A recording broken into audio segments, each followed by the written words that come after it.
Okay, let's go ahead and get started with our next lesson.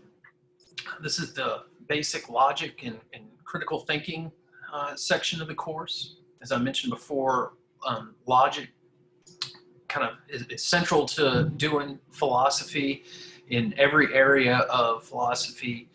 For the most part anyway, the emphasis is on the production of, or the creation and the analysis of arguments for different positions or different philosophical views.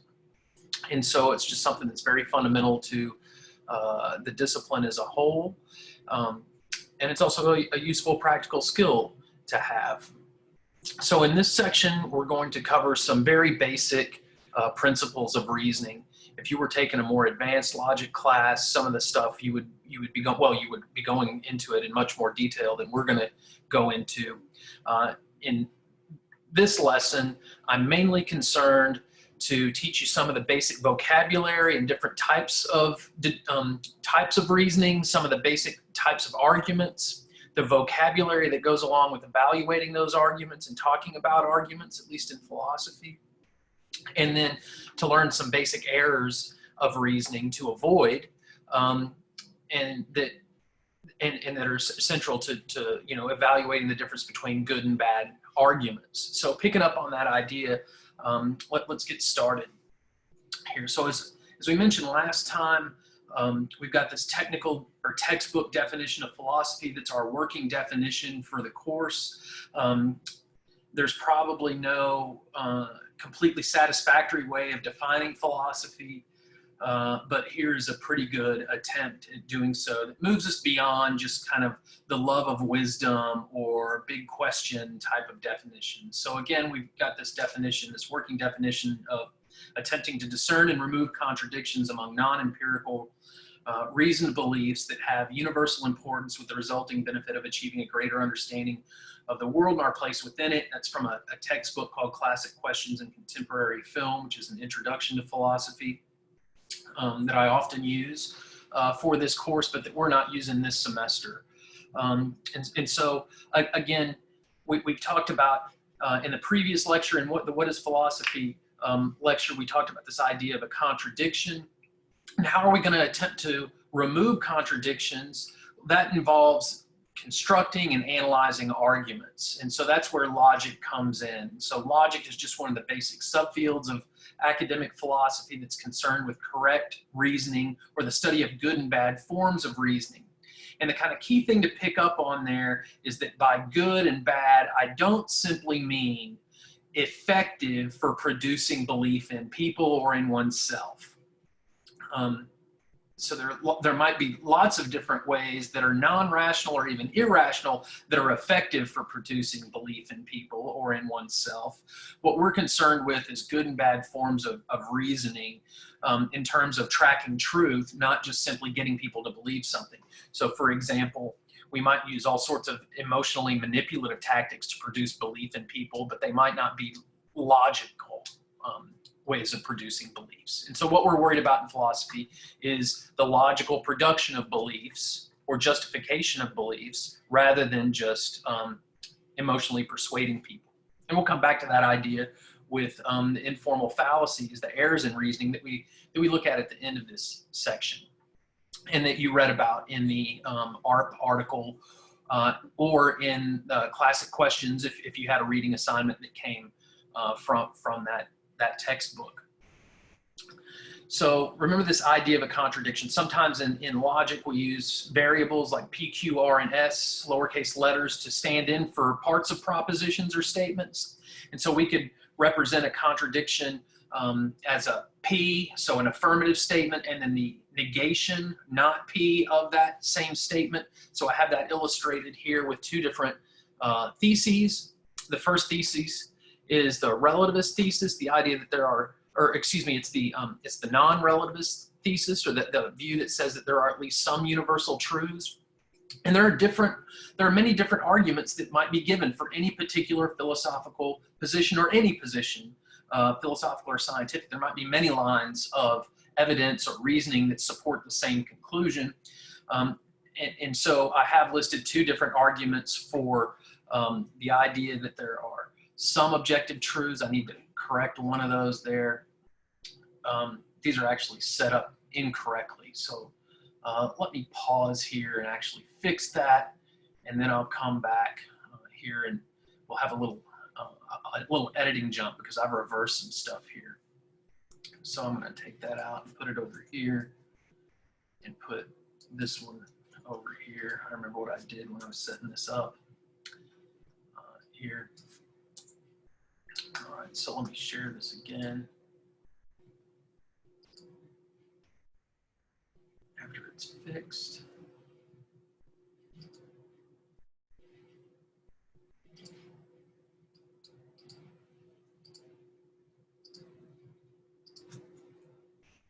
That back up there. So here we have it corrected here. So on the left side of the screen, we have the view that there are some universal truths, right? And in logic, some means at least one, right? So that's all that sum is really referring to there. It doesn't have to be more than one. It just has to be at least one. And on the other side, the not P, we have the relativist thesis, the view that there are no universal truths. In other words, that there are just particular truths that are dependent upon or relative to individuals. And there are many different arguments that we might give for those positions. And so resolving a contradiction would mean evaluating each of those arguments and seeing which side had more or the better argument on its side, logically speaking. And again, what we mean by the better argument, logically speaking, we'll flesh that idea out here in this lecture. So the first thing is this idea of an argument. I have a more technical definition of an argument in mind here, and that we'll be using in this class as well. I don't simply mean a debate between two people or a disagreement between two people or two or more parties. What I have in mind is this idea of a group of statements or propositions such that the truth of at least one of them, called the premise, and if there's more than one premise, and there usually are, the premises, is said or alleged to support the truth of the other proposition, the point that we're trying to prove, the conclusion, right? And so often arguments will contain a factual claim and then an inferential claim. Logic can be thought of as the study of good and bad inferences, right? Because facts are relevant in any discipline or almost any discipline. Much of the natural sciences, what they do is go about trying to figure out facts about the empirical world. And so we might think of having two different kinds of truths here, factual truths and then logical truths. Again, a point that we'll come back to later. And so an argument is a group of propositions that try to prove something, right? And there are many other types of expressions that are non-arguments. So a mere statement of belief, reports, warnings, single conditional statements or propositions. Those are not necessarily arguments, and many times they are not arguments. And then sometimes you might have expository passages, explanations, or illustrations that involve arguments. It just depends on the context there. But the key idea then is that an argument has to have at least, might have more, but it has to have at least two statements, at least one premise, and then a conclusion, and then an alleged connection between the truth of the premise and the conclusion. And I say alleged because arguments can fail. Right? Doesn't mean it's not an argument, just would mean it's not a good argument. So here's that technical definition of an argument then. A group of propositions, at least one of which the premise is said to support the truth of the other, the conclusion. And so an argument has three basic parts to it.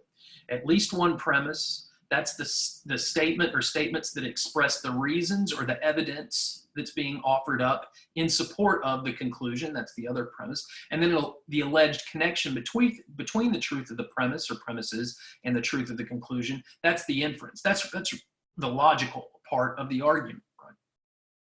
So here we have a classic example of an argument put in proper or standard form. And what I mean by that is that the argument is just set up so we have the premises in the order that they are said to lead to the conclusion.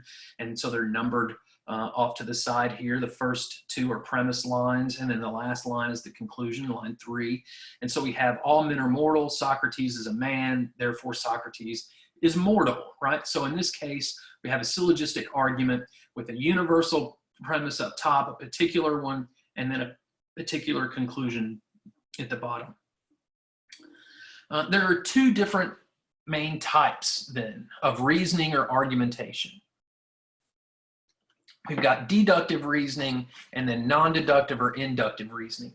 And the difference is that in deductive reasoning, the truth of the conclusion is said to follow necessarily, right? Strong language there, necessarily from the truth of the premises, such that if the argument is the correct form, it's not an invalid argument, has a correct form, and the premises are actually true, then the conclusion would necessarily be true. Couldn't be otherwise. In non-deductive or inductive reasoning, it's a matter of probability, right? So higher or lower probabilities, more or less likely. So we use that language in everyday life, but we also have that in mathematics as well. If you go over to the casino, you're worried about the probability of the dice rolling a particular combination, or the probability of getting a particular card if you're playing poker, right? In many areas of inquiry or many areas of study, the best we can do is inductive reasoning. Trying to predict the weather is an inductive matter, right? Lots of variables that can change frequently.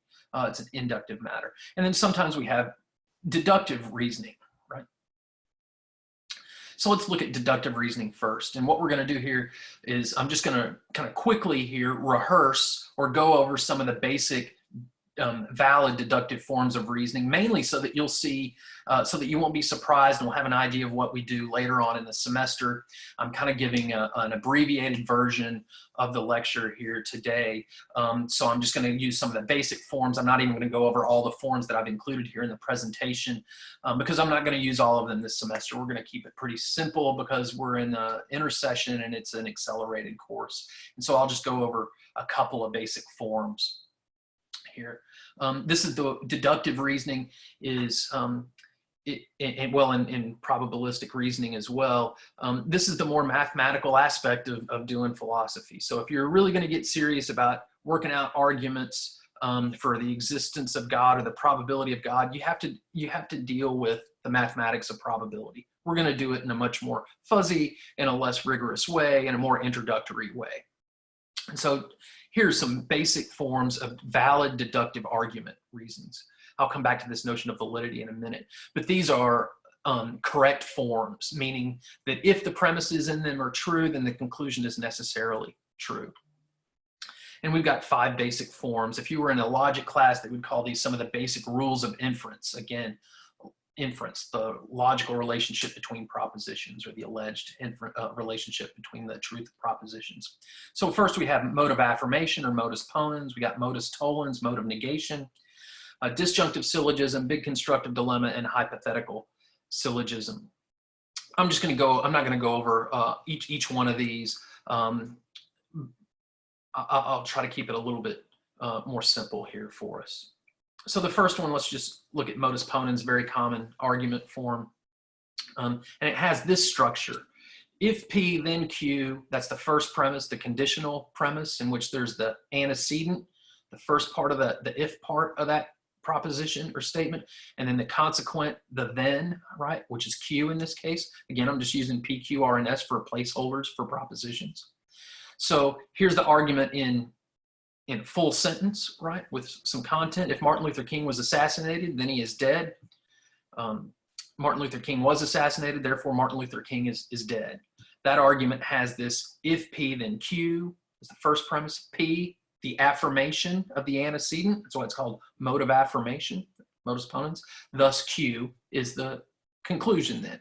So in this argument form, it's pretty simple. You have one premise that lays out a conditional statement, the affirmation of whatever's in that antecedent spot, and then whatever is the consequent, in this case it happens to be Q, is derived as the conclusion. I say whatever is in the antecedent or consequent spot because you might have an argument that has a negation as one of the antecedents or the consequence. Here's modus tollens, or an example of modus tollens. If Great Britain won the Revolutionary War, then the United States is still subject to British rule, but the US is not still subject to British rule, thus Great Britain must not have won the Revolutionary War. Mode of negation. In this example, we have a premise that's a conditional statement again, if P then Q, but in the simple premise that just has one variable in it, we have the negation of the consequent, and that allows us to derive the negation of whatever's in the antecedent spot. In this case, it's P, as the conclusion. So the opposite of P is not P. So that's the negation of P, derived as the conclusion there. Here's a disjunctive syllogism. Disjuncts are either ors, right? In this case, there's just two options that are presented. So either George Washington was the first US president or Abraham Lincoln was. Doesn't have to have either there, just has to have an either or, an or, right, in the language.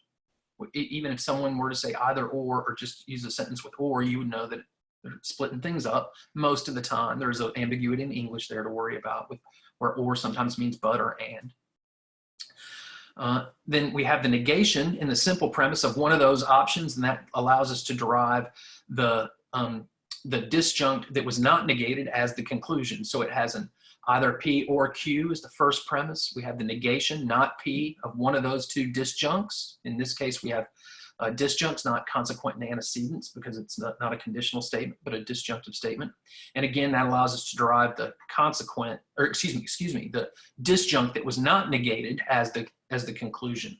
Now it could have P, Q, R, or S, and then not P, not R, and the conclusion be S. The thing to pick up on here is that the disjuncts, the either or part, or if there's a trilemma, if it was more than one disjunct, that some of them are negated, and what isn't negated is derived as the conclusion. So those are some basic argument forms. I'll maybe introduce some more to you as we go through the material. Let's talk a minute then about evaluating these deductive forms of reasoning. Deductive arguments are either valid or invalid, and sound or unsound. If an argument is valid, that means, as I say here, it means that it's impossible to have the structure or argument form. I'm talking about formal logic, the structure of the argument. It's impossible for the premises to be true and the conclusion to be false. That means out of all the logically possible combination of true and false premises, all the different combinations that you might have, it's impossible to have a combination in which all of the premises are true and the conclusion is false. In other words, if the premises are true, the conclusion is going to be guaranteed to be true. So that's just about the structure of the argument.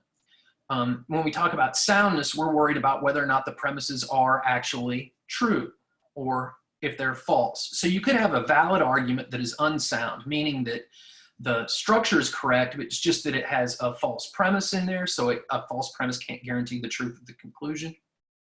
An invalid argument means that even if the premises are true, it doesn't guarantee the truth of the conclusion, right? So what we're looking for are arguments that are both valid and sound. Soundness always presupposes validity, right? And then there's this thing called the counterexample method of proving validity. Again, that's a thing that we can get into later in the semester that I'll introduce if we need to. But it's a way of proving an argument form is invalid. For the most part, we're not going to worry so much about that in the arguments that I set up in my other lectures. We'll be worried about what we'll set up them as valid arguments, then worry about whether or not they're sound or unsound. So here's an example of this counterexample method, just real quickly. Let's call this the Jimmy Buffett argument. If Jimmy Buffett has been killed in a plane crash, then he is dead. That's a true statement, because no matter who, if you get killed in a plane crash, that entails necessarily that you are dead, right? Jimmy Buffett was not killed in a plane crash. That's true. I looked it up again this morning to make sure he was still with us, or at least that if he was with us. If he was not with us, that he wasn't killed in a plane crash. So we have two true statements, and then the conclusion, thus Jimmy Buffett is not dead. That's still a true statement as well as of this morning. So some people might look at that and say, it's got all true, it's got true premises and a true conclusion. That means the argument is valid. But this argument form is actually invalid. It might look close to modus ponens or modus tollens, which are valid forms, but it's deceptively similar to those. It's not actually either of those argument forms. So the counterexample method involves identifying the underlying structure of the argument, coming up with a substitution example or instance in which it is possible to have true premises and a false conclusion. And if you can do that, then you show the original argument is invalid and you can reject the argument. Again, what we're looking for are arguments that are both valid and sound, not just valid. So let's call that the Jimmy Buffett argument, the parrot head argument. Here's my substitution instance, but first note that here's the underlying structure of that argument. If P, then Q, not P, therefore not Q. You might think, oh, that looks like modus tollens, but in fact, it's not a modus tollens. In modus tollens, the consequent is negated, not the antecedent. And in here, we have the denial of the antecedent. And so here's my substitution instance. So coming up with a substitution instance might involve a lot of mental work because you're having to think through all the logical possibilities of trying to come up with a instance that has the same form as the original argument, same structure as the original argument, but that does have true premises and a false conclusion. So if George Washington was assassinated, then he's dead, true statement. George Washington was not assassinated, true statement, according to our history. And then George Washington is not dead. That's a false statement. So notice that those two arguments have the same exact structure, but I was able to come up with an instance of that structure that had true premises and a false conclusion. That means the original argument is invalid. That's actually, so in other words, what's that showing is that even if the premises are true in that original structure, they don't guarantee necessarily the truth of the conclusion. That argument form is actually an invalid form called denying the antecedent. It's one of our formal fallacies. And so I'll come back to fallacies here in a minute. What you need to know are fallacies are bad arguments. So here are actually two of our formal fallacies, two of the most basic formal fallacies, denying the antecedent and affirming the consequent. Notice they are deceptively similar to modus ponens, but they are not, in fact, those forms. They're slightly different. So when we're looking at evaluating deductive arguments, again, first you got to make sure it's a deductive argument. Then you're worried about valid or invalid. If you can show that it's invalid, then you can reject the argument on structure alone. If it's a valid argument, you got another question to ask. Are the premises all true? That's a sound argument. That's what we're looking to produce. That counts as a good argument, right? Logically speaking.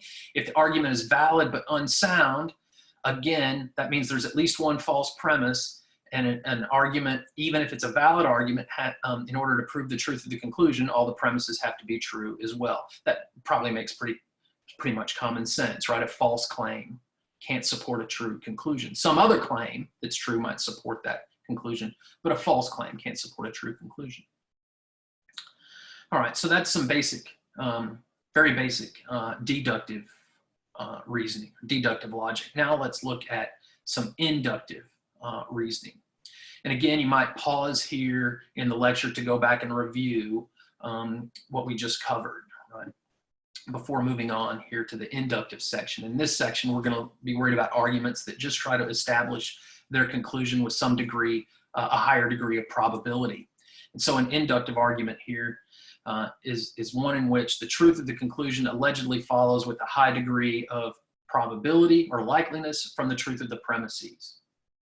So keep that distinction between deductive and inductive reasoning or arguments in mind here. One of them is about necessity and the other one is about probability. So here we're not worried about, with inductive arguments, we're not worried about strong arguments or valid arguments or invalid arguments. We're worried about strength and weak arguments. Strong meaning that if the premises are true, it's highly likely that the conclusion is true. Weak meaning that even if the premises are true, it's unlikely that the conclusion is going to be true. So again, the idea of a fallacy is going to come in there here. And again, I'll come back to that idea of a fallacy more thoroughly here towards the next section. So a cogent argument, what we're looking for with regard to inductive reasoning is a cogent argument. That means an argument that is both strong in terms of how it's formulated and has true premises. Cogent means all true premises in an inductive argument. So cogency is kind of like soundness, but strength and weakness are not like validity and invalidity, because validity is an all or nothing matter and strength is a matter of probability or degree. So we got some basic types of inductive arguments or inductive reasoning. We're just going to look at the first two here for our purposes. An inductive generalization and an argument by analogy. We'll look at argument by analogy is very common in legal reasoning, in moral reasoning, political reasoning. And we'll look at an argument for theism later in the semester in the philosophy of religion section that is an analogical version of the design argument or teleological argument for God's existence. So here's an inductive generalization. It's an argument that proceeds by laying out something that's the case about a sample of a group and then tries to generalize that all or most of the members of that group have that same characteristic or property. So here's the basic format. Premise one, again, laying out the evidence that a sample of a group or a category, members of a category or members of a group have some property, P, whatever P happens to be. Thus, and then here's the conclusion, line 2 in this case. Thus, it's likely that all or most of the group has property P, right? So let's look at an example of this. Inductive generalization here. Crate X contains 5 pineapples. 3 randomly selected pineapples from crate X are ripe. Thus, probably all the pineapples in the crate are ripe. Well, here we have we have more than 50%. We have, what is it, 3/5, right? Have been sampled, and so there's a small margin of error, so it's likely that maybe they're again just probable that the rest of them are ripe as well. But here's another version. Crate Y contains 100 pineapples. We select 3 of those, and they're ripe. But the conclusion is thus all or most of the pineapples in that crate are ripe, but that's a very small sample. So here we would worry about a weak argument or a hasty generalization fallacy even. So in the first example, where we selected 3 out of 5, we have a strong cogent argument. In the second example, where we only have 3 of 100, we have a weak inductive generalization. We have argument by analogy. So analogies are where comparisons are made between 2 events or 2 things. And an argument by analogy is where we try to prove some other statement's true on the basis of a comparison or an analogy, right? So here's the basic format of an argument by analogy. We have event or object A, and it has properties P, Q, R, and S. 2, event or object B has properties P, Q, and R, thus it's likely that B also has property S. So we're reasoning on the basis of the fact that it shares 3 characteristics in common, that it's likely to have this other characteristic that the first object had as well. Don't get caught up on the number of the analogs, the points of comparison. In my example of the format here, I have 3, P, Q, and R. But it only has to have 1 point of comparison. Obviously, if there are more points of comparison and they're relevant to the truth of the conclusion, then the stronger the argument would be here. So Jane and Nancy were both awarded National Merit Scholarships, and both are math majors who love mathematics. Both also appreciate Professor Smith's approach to teaching. Jane did extremely well in Smith's calculus class, received an A. Therefore, it's likely that Nancy will earn an A as well. Argument by analogy. Here's another one. Hamlet, Macbeth are both plays written by William Shakespeare. They're 2 plays written in Elizabethan English. They're about the same length. Mary was able to read Hamlet in 1 evening. Therefore, it's likely she'll be able to read Macbeth in 1 evening as well. So when we're looking at arguments by analogy, just like in inductive generalizations, we need to worry about the sample size, right? In arguments by analogy, we need to worry about whether the comparison that's made, the characteristics that are being compared, are really relevant to the truth of the conclusion, and if there are any dissimilarities that are left out. So you need to make sure that the similarity between A and B is definitely relevant to establishing the truth of the conclusion. If we were comparing the 2 students in the last one, their hair color or something like that, that wouldn't be relevant to establishing their grade, right? What they're likely to get about the grade. And then secondly, the 2 things that are being compared can't be dissimilar in any relevant way to the conclusion. Otherwise, you got to watch out for what's called a weak analogy fallacy there. So when we're looking at inductive reasoning or non-deductive reasoning, again, what we're worried about are figuring out the difference between strong and weak arguments. Weak arguments are fallacious. Again, I'll come back to that, just as invalid arguments are fallacious. And then what we're looking for are strong arguments that have true premises. In other words, cogent arguments. So cogent means both that the argument is strongly formulated and that the premises are actually true. If it's a strong argument that has one false premise, again, we can reject the argument. If the argument's weak, we can reject the argument on logical grounds. So you might be wondering, well, what would a strong argument look like that is uncogent? Well, if I have this, suppose I'm reasoning that so here's my argument. All of the meteorites found so far contain magnesium. Thus, the next meteorite we find will likely contain magnesium. So far as I know, it's not the case that all the meteorites that we found on Earth so far contain magnesium. So that if it were the case, then we would have good reason to think that the next one would probably contain magnesium as well. But but that's actually false so far as I know. So if I use something more obvious, like all the meteorites found so far on Earth contain cotton candy, it would be more obvious that it's a false claim, right? But if they did contain cotton candy, or if they did contain magnesium, we would have good reason to think that the conclusion probably follows from that. So that's evaluating non-deductive arguments then, or inductive arguments. So again, just some basic language, basic vocabulary, and some basic types of arguments that you'll see. Sometimes the authors of your articles that you've been assigned being used, or if you're using classic questions as the textbook for the class, you'll see the author using these basic argument forms in the commentary or the discussion of various philosophical positions. Arguments fail, as we've already kind of indicated, if they're either weak or invalid, or if they have a false premise. So we already know some errors of reasoning to avoid.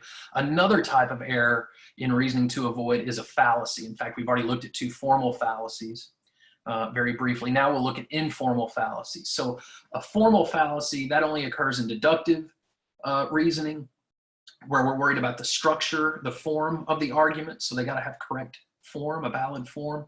Informal fallacies have to do with the content of the language, what philosophers call the propositional content of the statements, not just the underlying structure of them. And so these are errors in reasoning based on ambiguity in language, or the meaning of terms, or maybe types of weak induction is another type of informal fallacy.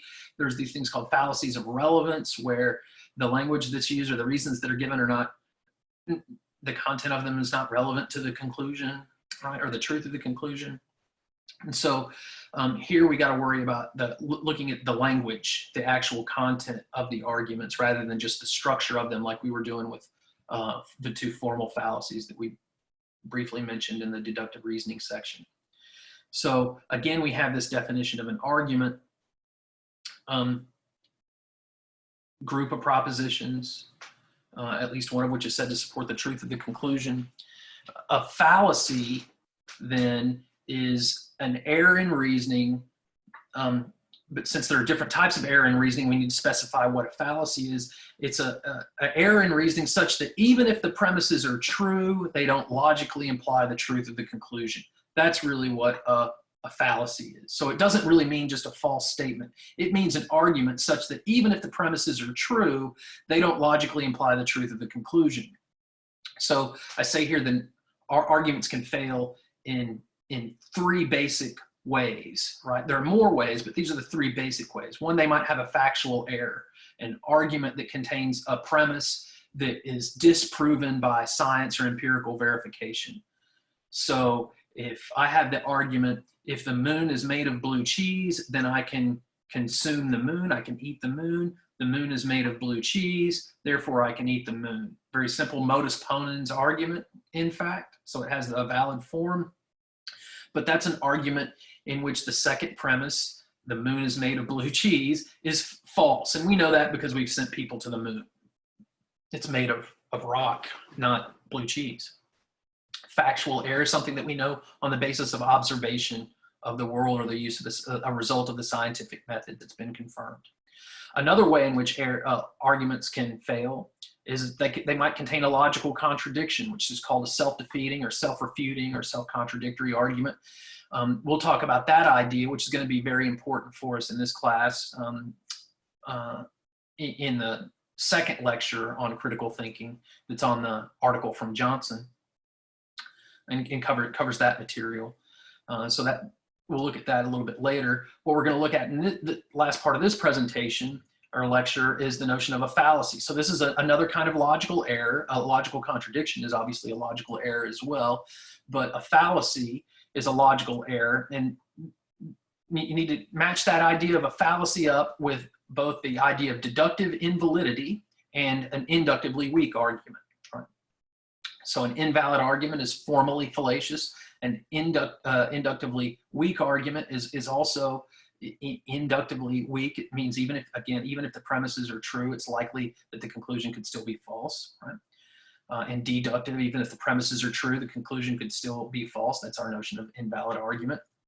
So these are logical errors, again, such that even if the premises are true, they don't logically imply the truth of the conclusion, either because of invalidity or because of weakness. Right? And again, what we're worried about here are errors in reasoning based on the content, not just the underlying structure of the argument. So one of the best ways to get our heads around this idea of rational persuasion or logical persuasion versus emotional or merely rhetorical persuasion is by thinking about an appeal to emotion. This is a fallacy that's not covered in the ARP article. It is a very common fallacy, so I've included it here. And I've got a pop culture example of it. So let's watch this first. I'm going to play it here off the internet, and hopefully this will work as a way of showing it to you.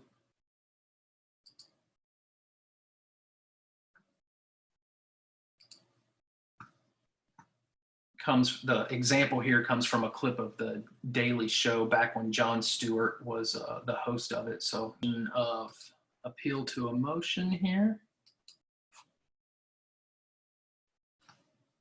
Make that bigger.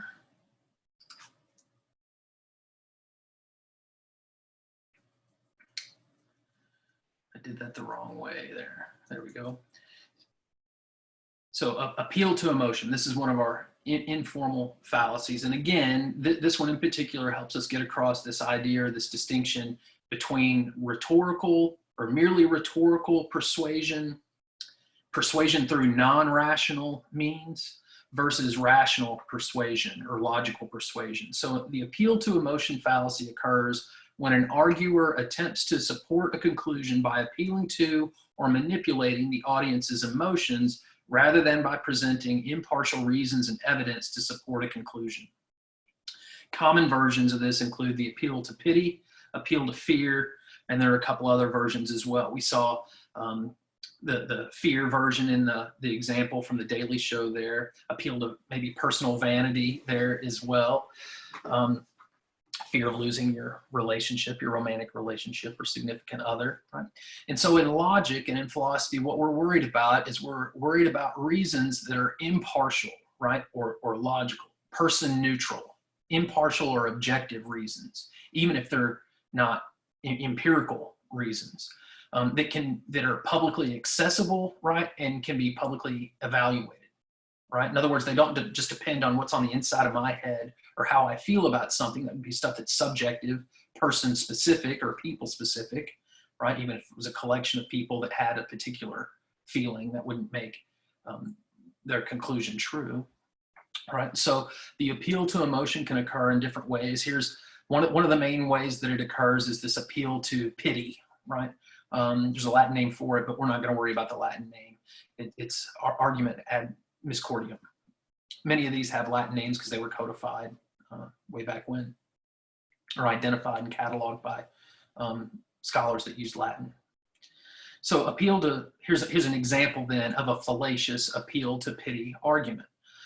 Professor, I know that I have not had the best attendance in class and I've done horrible on almost all the assignments, but if I get another D, then I will lose my scholarship and have to move back home with my parents. Surely you don't want me to suffer that and move back home. It would be humiliating for me. So you can see your way fit to get me a C. So the conclusion that they're offering is that you ought to give me a C. And the reason for that that they're giving as the reason, right, is the justification there is because it would be horrible for the student, right? You don't want the student to feel horrible, so you should give them a better grade. So appeal to emotion. The name of these fallacies indicates what's fallacious about the inference, right? So again, fallacy, even if those are true, that you'd have to move back home, you would feel horrible, and you'd lose your scholarship. Those are all emotional ploys, right? They might all be true in the sense that it might be a matter of fact that you will lose your scholarship and have to move back home. But the mere feeling, you don't want to feel bad. I mean, you don't want me to feel bad isn't a good reason or a relevant reason for assigning grades. After all, grades are supposed to be assigned on the basis of what you accomplished, not that something unfortunate is going to happen to you because you got a bad one. So appeal to emotion. Next fallacy up, argument ad hominem. So this one is discussed in the Chewbacca defense and in most readings that I assign on fallacies. If you were assigned classic questions in contemporary film, the appeal to emotion or appeal to pity is in there. It's just not in the art article that I've assigned in other classes, or maybe only assigned that article. But I am including it here. Right, so argument against the person or ad hominem attack. There are many versions of this as well. One of the main ones is ad hominem abusive. And this fallacy occurs when involves two arguers, and it occurs when one of them advances directly or indirectly an argument and the other arguer responds by attacking some aspect of the arguer's person or character rather than the argument they advanced. Against the person, right? It tells you what's going on in the argument. So instead of attacking the evidence and the reasons that are a part of the argument, I am attacking the person that gave the argument and then saying that that's a reason for us to reject the conclusion as true, right? As objectively true. Likewise, if I were saying really good things about the person that was giving the argument, that wouldn't make the conclusion true, right? So you need to think about these things in that way. And start thinking about, well, just because something is that I don't like about that arguer doesn't mean that their argument is bad or their conclusion is false. And just because something about the arguer that I like, maybe it's my dad or my wife, that doesn't make their conclusion true either, right? Fallacies of relevance there. Even if the premises are true, they don't necessarily or even probably imply that they're not connected in any logical way to the truth of the conclusion. So here's an example of an ad hominem abusive. And I'll usually just in class talk about this. It's just ad hominem. It's one of the most basic versions of it. Usually the first version that people learn. So we have here, here's the argument. Mr. Smith argues that we should legalize marijuana for both personal liberty and economic reasons, but Smith is just a dope smoking hippie that wants to spend his time getting high rather than being a productive member of society. So obviously the notion we should legalize marijuana is ridiculous. So the reason given for rejecting the truth of the conclusion is not a problem with either the personal liberty argument or a problem with the economic reasons argument, get more tax money out of it or something. It's something about the arguer themselves, right? So it's attacking the person rather than the argument. That's ad hominem. And this one, my example is the ad hominem abusive. As I list here, there are different versions of this as well. Guilty by association, ad hominem circumstantial, poisoning the well. So in many cases, we have a basic idea and then a couple of varieties of this. And we'll see this is true later on with false cause fallacy later in the semester as well. Next up, then we have straw man fallacy. This fallacy occurs when I take a position, I distort it, make it look weak and ridiculous, beat up on the weak or distorted version. Usually it's so distorted that people that actually advocate for that conclusion wouldn't accept that argument as a characterization of their position or their argument. Then I beat up on that distorted straw man, right? And then act like I've defeated the position. So here's an example of this. Mr. Goldberg has argued against prayer in public schools. Obviously, Mr. Goldberg is advocating atheism. So something that's unpopular, right? But atheism is what they have in Russia. It leads to the suppression of all religions and the replacement of God by an omnipotent state. Is that what we want for this country? I hardly think so. So therefore, Mr. Goldberg's argument is nonsense, right? So making the argument look weak or ridiculous, easier to attack, beating up on that version of the argument, and then pretending like I've defeated the reason for accepting or rejecting the position that was offered. Here's a red herring. So you look, just going back to straw man fallacies, you see that in political debates on cable news all the time, where they're distorting the position, making it look ridiculous. Therefore, we should reject that view. Red herring is another fallacy, and it occurs when an arguer distracts the audience's attention by changing or shifting subjects, then draws a conclusion about the second subject, or merely implies or presents an innuendo that a conclusion about it has been established. So it's a diversionary tactic. Red herring is throwing us off the trail. So it may be subtly related, but it is a shift in subject or topic. So I know I earned a B+. Here's my example. I know I earned a B+ average based on how I did on all the graded work, but I put a lot of effort into studying for this class. I'm not saying the B+ is a bad grade, but it doesn't reflect just how much work and effort I put into the class over the semester, so I deserve an A. So you ought to give me an A. But of course, here's the shift in subject, right? Grades are supposed to be based on your actual achievement, right? It's not a measure, it's a measure of what you actually did in terms of achievement, not the effort that you went into trying to make that achievement, right? So a shift in topic there. In South Park, we see a blatant example of this. In fact, it's the fact that it's such a radical shift in topic, in subject matter, that drives the humor of the situation, the Chewbacca defense itself, right? So where Chewbacca lives is irrelevant to the truth of the conclusion at hand, the topic at hand, namely whether Chef wrote the song or not. So you can look that clip up if you want to watch it, or I posted the link to it on Moodle as well. Next, we have appeal to false or inappropriate or unqualified authority, irrelevant authority, right, for the subject matter of the argument. So arguments from expertise are important. We claim to know a lot of what we know on the basis of the testimony or the consensus, some kind of expert consensus.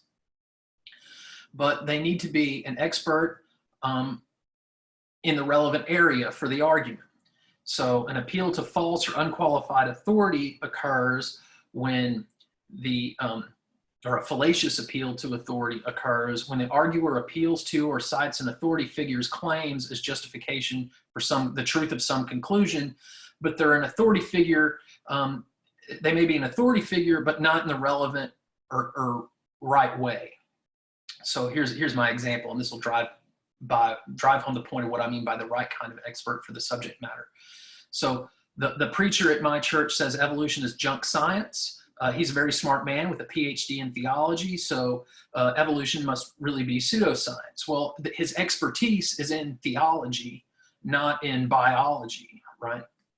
So just on the basis of his authority in an irrelevant area of expertise, we can't conclude that what he's claiming is true about this other area. So it's like this is like the philosophical or logical version of the "my daddy says" argument. Well, if daddy's not an expert in the subject matter of the content of that argument, then it doesn't matter that he's an authority figure to you, your daddy, right? In other words, that he's an authority to you in a particular way, the father, right, doesn't mean that what he's saying is true about this other topic.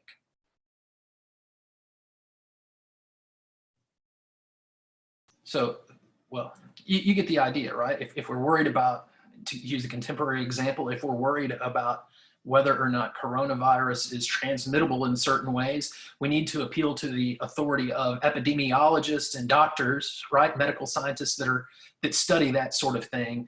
I wouldn't say, well, my niece, who is a nurse, says X about coronavirus's transmittability or communicability. Just because she's a nurse doesn't mean might mean she knows something, but not as much as the epidemiologist, right? So hasty generalization, we looked at an inductive generalization earlier. That's just a type of inductive argument. When inductive generalizations are weak, it's the same thing as a hasty generalization fallacy, okay? Meaning that, again, even if the premises are true, they're insufficient for proving the truth of the conclusion, even with a high degree of probability. So a hasty generalization occurs when we draw a general conclusion about an entire group based on an unrepresentative sample, right? Another way in which hasty generalizations work is like stereotyping on the basis of an irrepresentative sample. So recall that in inductive generalization arguments, it requires a representative sample of the group. So that's where you get into the statistics of sampling and all that sort of thing. So here's my example of a hasty generalization argument. Or a weak inductive generalization. I've met 5 New Yorkers and they were all rude. Therefore, it's probably true that all New Yorkers are rude. Well, all New Yorkers, there's millions of people in New York City, and the 5 that I happen to come across isn't a representative sample of all of those. So here in this version, we also have an anecdotal problem because it's just the ones that I know.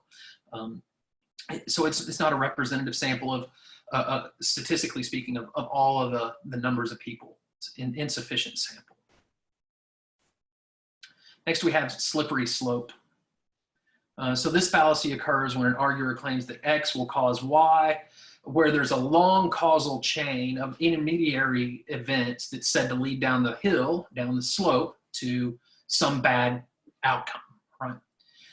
But where there's not enough evidence to suggest, even with a matter of probability or a matter of necessity, that X will in fact initiate that long causal chain of events that will lead down to Y.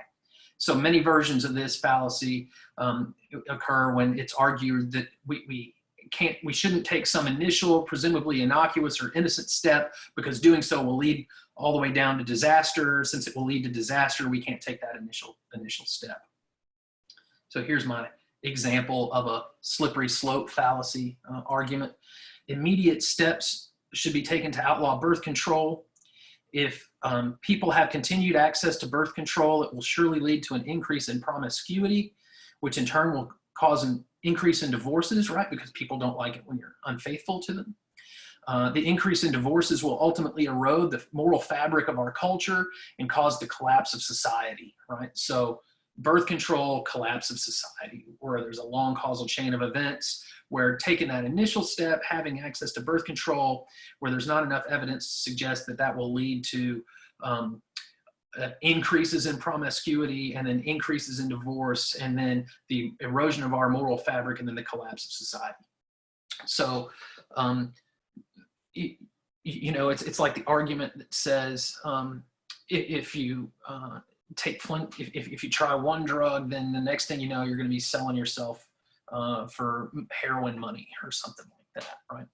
So there's a commercial with a humorous version of this as well. It's a DirecTV commercial. So you can look the commercial up on YouTube if you want. I have the dialogue of it here, and it runs as follows. When your cable company keeps you on hold, you get angry. When you get angry, you blow off steam. When you blow off steam, accidents happen. When accidents happen, you get an eye patch. When you get an eye patch, people think you're tough. When people think you're tough, they want to see how tough. And when people want to see how tough, you wake up on a roadside ditch. Don't wake up in a roadside ditch. Get rid of cable and upgrade to DirecTV.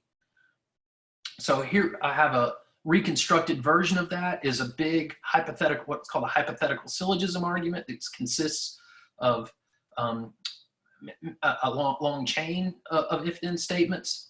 But again, it's a slippery slope example, meaning that the content of this argument is such that there's a weak connection between the if-then, all of the if-thens, such that if we keep cable or we don't get DirecTV, that it's going to lead down the road to me getting beaten up and tossed into a roadside ditch.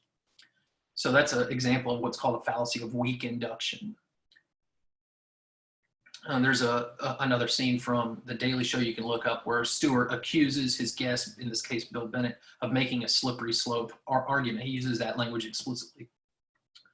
All right, next we have false dichotomy. Also, other names for this one include false dilemma, false bifurcation.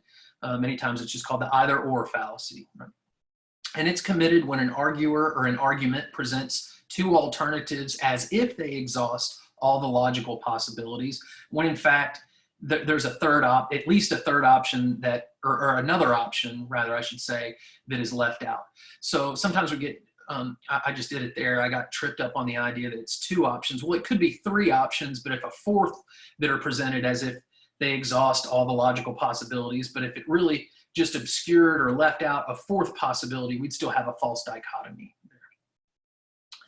So again, it's when the options that are presented as if they exhaust all the logical possibilities, when in fact they don't. They leave out some possible logical alternative. So I got a couple of options here, or examples here. Either morality is based on religion or anything goes. So in Rick and Morty, sometimes it's presented as if, if God doesn't exist, then everything is meaningless, and there is no really any morality. You should just do what you want. So either morality is based on religion or anything goes. You reject religion, so there's the denial of one of those options. Thus, you must believe that anything goes. Here's another example of a false dichotomy argument. You either agree with the president's policies on terrorism or you support terrorism. You disagree with the president's policies, thus you support terrorists. So in each of these versions, it looks like a valid disjunctive syllogism argument, but because of the language that's used, it's obscuring or excluding an alternative. So in this case, we would say that the dichotomy is false. It's got a false premise in there because of an informal, because of an informal fallacy based on the content that's offered. So in both of these versions here, the either or premise in both of these arguments leaves out a third logical possibility. In the first example, it's the possibility of being non-religious and committed to some moral viewpoint. We'll study many of those later in the semester. And in the second options, it's that it's logically possible for you to both disagree with the president's policies on terrorism and not be a terrorist supporter, right? And to disagree with terrorism. So those are the options that's left out. So, sometimes people get tripped up when they're learning this. They think, oh, well, it's got an either or, that means it's a false dichotomy. Well, just because it's got an either or premise doesn't mean it's a false either or premise. You always got to, in order to show it's false, you got to identify the logical possible option. And then if you can do that, then it's a false premise. But some dichotomies really are true either ors, either logically speaking or pragmatically speaking in terms of practical reasoning. All right, so detecting these fallacies, you got to have a solid grasp of the fallacies themselves, informal fallacies and their basic ideas. You need to be attentive to what the reasoning is, right? And think about how to boil the argument down to its basic inference or inferences. That means having a clear grasp of what the speaker is trying to convey. If it's not clear, you might have to run through the different interpretations that are possible and see if those are fallacious, if any. And then you need to be able to distinguish between inferential passages, arguments, and non-arguments, non-inferential passages. So it's important to point out that in order to have a fallacy present, it has to be an argument. Right? In order to have an argument, you got to have at least one premise and a conclusion and an alleged connection between them. If you don't have an argument, you can't have a fallacy. So fallacies are committed for a variety of reasons. We might be careless, right? We might not know the right information. Sometimes they are committed by accident, but if they're committed by accident or intentionally, they're still fallacious. Some person might be using fallacies intentionally to try to manipulate someone, right? Or we might just have a careless or lazy or a tired mental attitude, right? Try to avoid all of those problems when we're trying to sort out the truth of these philosophical positions, right? So here's an example of a question, right? And I'm going to use this to drive home that point that a fallacy is an error in reasoning or an error in argumentation. So you got to have an argument there. And again, we got a technical definition of an argument to worry about. So what informal fallacy, if any, is committed in the following passage? And the passage is John Smith is a jerk. Usually I do this in class, and I'll ask the class, how many people think that this is a fallacious argument? Nearly every time I've done this, and I've done this for years, lots and lots of hands, a majority of hands go up and they say, that's an ad hominem. I called him a jerk. But it's not an ad hominem, right? It is only one sentence. And in order to have an argument, you got to have at least two statements. You got to have a premise and a conclusion, right? So not just two statements, but two statements such that one, the truth of one of them, the premise, is said to support the truth of the other, the conclusion. So in other words, you got to have premises and conclusions there, right? That's just one statement. So contrast John Smith is a jerk with John Smith is a jerk, therefore his view about taxation is false. There I've committed an ad hominem fallacy, because I'm giving the fact that I think he is a jerk as the reason for rejecting the truth of a conclusion that he's offered. Right? So that's ad hominem abusive. One sentence by itself does not make an argument. In order to have a fallacy, you got to have an argument there. So again, that definition of an argument, that definition of a fallacy is very important. All right, so that wraps up the material for this little brief part of the logic lesson. If you want some practice identifying fallacies, you could maybe watch a movie called Thank You for Smoking, which is excellent practice for that. There are many fallacies in there, many of which we didn't cover, but it contains a lot of them, including ones that we did cover. You can also look at the worksheet that's posted on Moodle that's a fallacy practice there. So that'll give you some extra practice identifying these if you need some of that. There are hundreds and hundreds of informal fallacies. If you go to the Internet Encyclopedia of Philosophy and look at the fallacy section, they've got a whole long list, and that's probably not even all of them. So we'll just work with these basic ones for now, and we're going to add to this a little bit later in the semester, especially when we get to the philosophy of religion section. There's a whole article devoted to another fallacy called false cause there. But this will wrap it up for this portion of the lesson. If you have questions about anything out of the assigned reading on basic logic, either the forms or types of arguments or the informal fallacies, feel free to ask those in the discussion forum or to ask them when we have a live Q&A session. So with that, we'll pause here, and you might want to review the material that we've covered so far. Second half of the lesson for logic here is on the law of non-contradiction. So that's the one you should look at next. All right, until then, I'll see y'all later.